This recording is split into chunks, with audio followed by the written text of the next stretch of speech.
Yes, please.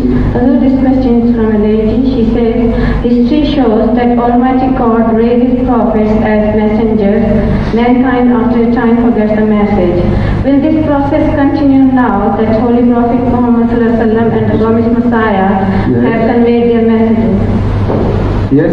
Now this is a very interesting question. I have so many times explained it, but it's a fundamental thing I will continue to explain as long as I'm asked this question anywhere.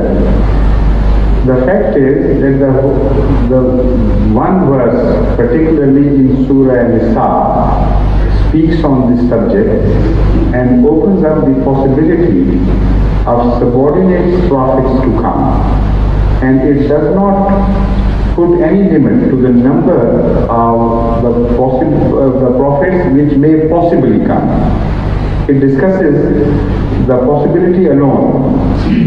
It says, وَمَنْ يُطِعِ اللَّهَ وَالرَّسُولَ فَأُولَٰئِكَ مَعَ الَّذِينَ أَنْعَمَ اللَّهُ عَلَيْهِمْ مِنَ النَّبِيِّينَ وَالصِّدِّيقِينَ وَالشُّهَدَاءِ وَالصَّالِحِينَ وَحَسُنَ أُولَٰئِكَ رَفِيقًا.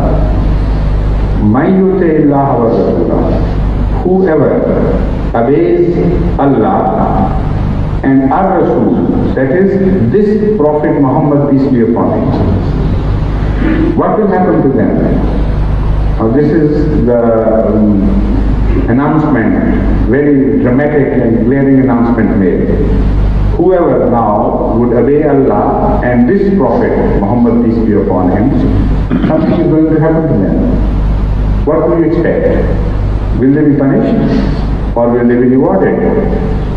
The natural answer any Muslim can think of is that a great reward is going to be explained later on. Now, should that reward be a lesser reward than the followers of previous prophets, or should at least be equal to them? This is the second question. So anybody who believes in the supremacy of Muhammad would naturally say there is no possibility but the reward must be at least equal, if not more. And it is more. I'll explain how it is greater. And then after making this declaration, this dramatic declaration, the Holy Quran continues, the same verse continues to say, مَنْ يُطِعِ اللَّهَ وَرَسُولَهُ فَأُولَٰئِكَ مَعَ الَّذِينَ أَنْعَمَ اللَّهُ عَلَيْهِمْ. Now these will be the only people who would be the recipients of Allah's rewards and mercy and inams. That is, how else would you translate reward? And blessings, well, in general terms, but anyway, the word inam is very important because it's a term used by the Holy Quran. It's explained further. So the Holy Quran says they would be the recipients of Allah's favors and rewards. Now what would be that reward or the nature of those favors? The same verse continues to throw more light on this. مِنَ أُولَٰئِكَ مَعَ الَّذِينَ أَنْعَمَ اللَّهُ عَلَيْهِمْ مِنَ النَّبِيِّينَ. They would be among the prophets. وَالصِّدِّيقِينَ, and among the Siddiqs. That's also a term. After the whole prophet, the second reward is Siddiq. وَالشُّهَدَاءِ, and among the martyrs in the name of in the way of Allah. وَالصَّالِحِينَ, and the lowest of all the rewards is Salihin, people who are counted righteous in the eyes of Allah. So all these four rewards have been mentioned with one condition, that these rewards will be given only to those who believe in Allah, who obey Allah and the Prophet of Islam, and to none others. And secondly, it says that whatever they receive now, that would be subject to their obedience to the Holy Prophet. So an obedient prophet can come, a subordinate one can come, but not everyone. Because the door which is open to the prophethood is not a generous, unqualified door. There is the prominent condition right before you step into that door is there, Man yuti Allah wa Rasulah.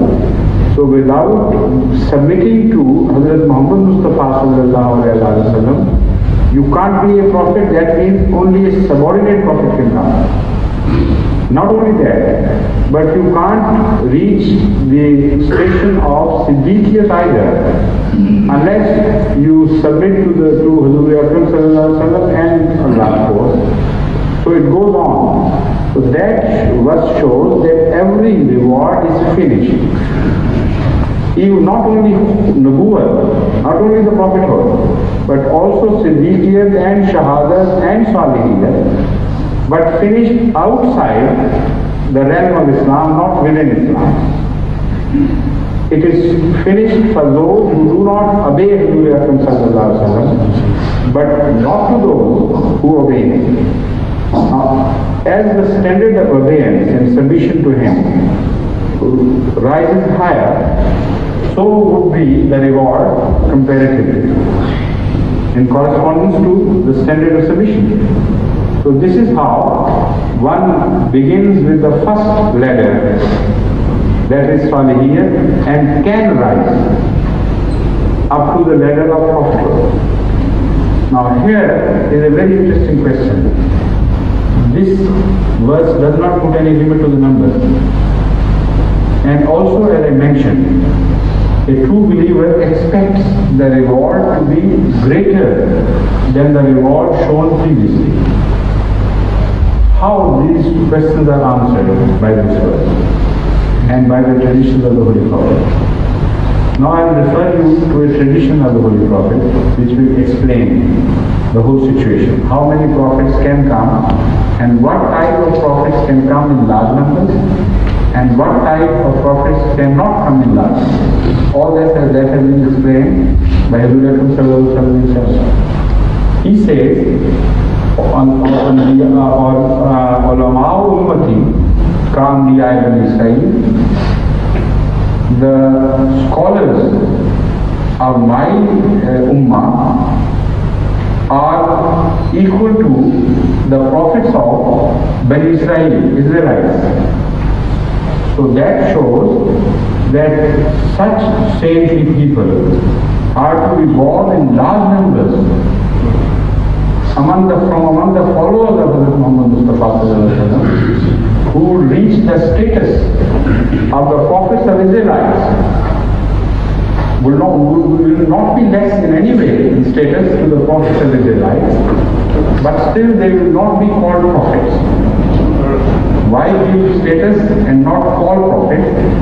That is the most important question which has to be answered now. And you will understand it from the way Hazrat Akram sallallahu alaihi wasallam has prophesied. He says they would be like the prophets of Israel. Now the prophets of Israel were not for all times to come. They were limited in their approach, in their address to the people as well as to the region they hail from. So the concept of unlimited prophethood never appeared before the time of Hazrat Muhammad Mustafa. All the prophets which came before were of a limited nature, both in time and in space. So if the prophethood was raised to the status of Hazrat Akram sallallahu alaihi wasallam, it had become a new term in fact. The term prophet never included a prophet of all times to come and a prophet of the entire space. So these are two different terms. But there in the verse which I have mentioned, the Holy Quran says, مَن يُطِعِ اللَّهَ وَرَسُولَهُ فَأُولَٰئِكَ مَعَ الَّذِينَ أَنْعَمَ اللَّهُ عَلَيْهِم مِّنَ النَّبِيِّينَ. So those Nabiyyin cover all prophets. So that shows that the prophets like Israelites can come in large numbers. So that verse will be fulfilled in large numbers. But a prophet like Muhammad Mustafa sallallahu alaihi wasallam, who covers the entire space and time, long time to come, that will not be covered by this verse in the sense that unlimited number would come. For that, Hazrat Akram has prophesied just about one. And he says that Masih memory, would be the prophet. And he doesn't call him a prophet like the Prophet ﷺ. He said when he comes, he would be prophet. 4 times in a tradition in Muslim, he repeats the word prophet. So that is the difference between the 2 types of prophets which were promised by Rasulullah and the Holy Quran. One type is the one very close in the meaning to Rasulullah himself, and such prophets will not be in large number. Only one prophet has been prophesied. And those who are similar to Israelites, there are many, and they may still come. Now this is time.